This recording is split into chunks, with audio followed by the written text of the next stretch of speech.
La gestión integral de residuos consta de dos partes. La primera parte se denomina manejo interno e incluye la clasificación, el acondicionamiento, el almacenamiento primario y el almacenamiento intermedio de los residuos. Y la segunda parte de este proceso de gestión se la denomina manejo externo e incluye el almacenamiento o disposición final de los residuos. Ahora bien, según las características de la práctica profesional, es decir, si se realiza en un consultorio privado o en una clínica odontológica o en un hospital, algunas partes de este algoritmo serán suprimidas. Vamos a comenzar con el primer punto del manejo interno que se refiere a la clasificación.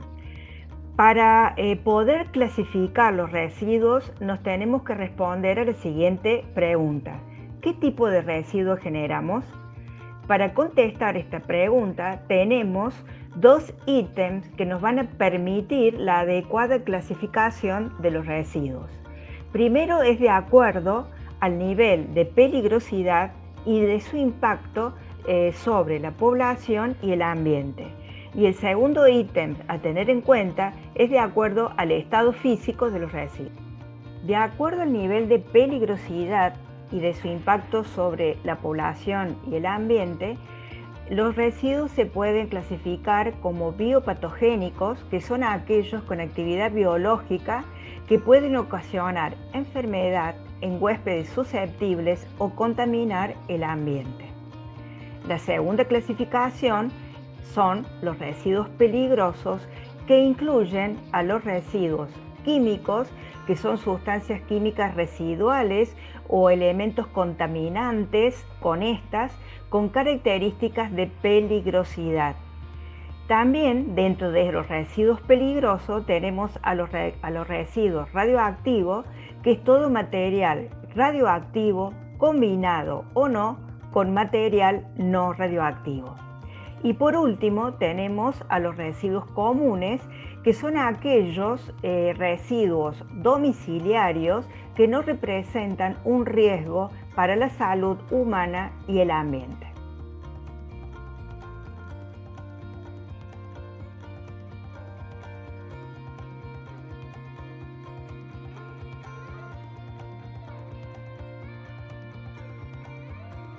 De acuerdo al estado físico de los residuos, los podemos clasificar en residuos líquidos, gaseosos y sólidos.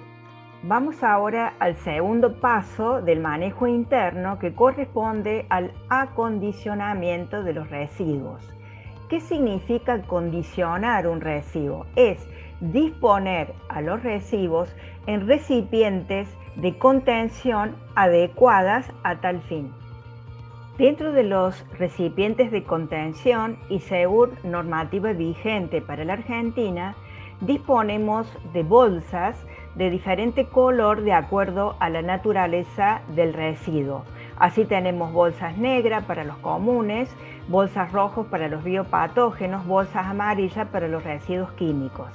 También tenemos recipientes rígidos para los residuos cortopunzantes y también de vidrio, como los portaobjetos. En el caso de ser residuos líquidos, disponemos de bidones que serán de diferente color de acuerdo a la naturaleza del residuo. En cuanto a las características que deben tener los recipientes de contención, están totalmente estandarizadas y normatizadas. Así, por ejemplo, las bolsas desechables deben ser de material de plástico, resistente a la tensión y a los golpes, deben tener el color de acuerdo a la clasificación del residuo. Las bolsas mínimas deben tener un calibre de 1,4 y las bolsas grandes un calibre de 1,6. Algunas características de los recipientes desechables son, por ejemplo, que deben ser rígidos, de polipropileno de alta densidad, no de PVC, deben ser resistentes a la ruptura y a la perforación, desechables y de paredes gruesas, resistentes a la punción. Y en cuanto a los recipientes reutilizables, deberán ser rígidos, con tapa impermeable, lavables, de boca ancha, con tapa y pedal, de peso y tamaño adecuado y también con el color de acuerdo a la clasificación del residuo. Vamos a mencionar ahora algunas de las recomendaciones para el buen uso de los recipientes de contención. 1. El cierre de las bolsas se realizará en el mismo lugar de generación de los residuos. Deberán ser rotulados. Ese rótulo debe ser resistente al agua y con los siguientes datos: tipo de material, nombre del generador, fecha de envasado, nombre del destinatario y fecha de retiro. Otras recomendaciones que podemos mencionar es que las bolsas de recolección, al igual que los contenedores, no deben de llenarse más de un 80%, es decir, no más de las 3/4 partes del recipiente. No se deben comprimir las bolsas deberán ser cerradas con cinta, con un nudo, con un precinto a tal fin. No se deben encimar las bolsas y verificar que los contenedores estén bien cerrados. Otras recomendaciones es en cuanto a la recolección. La recolección deberá realizarse 1 o 2 veces al día, dependiendo la capacidad de los recipientes de contención. También es necesario evitar contaminación, derrames o accidentes, y se debe favorecer un transporte seguro de los mismos.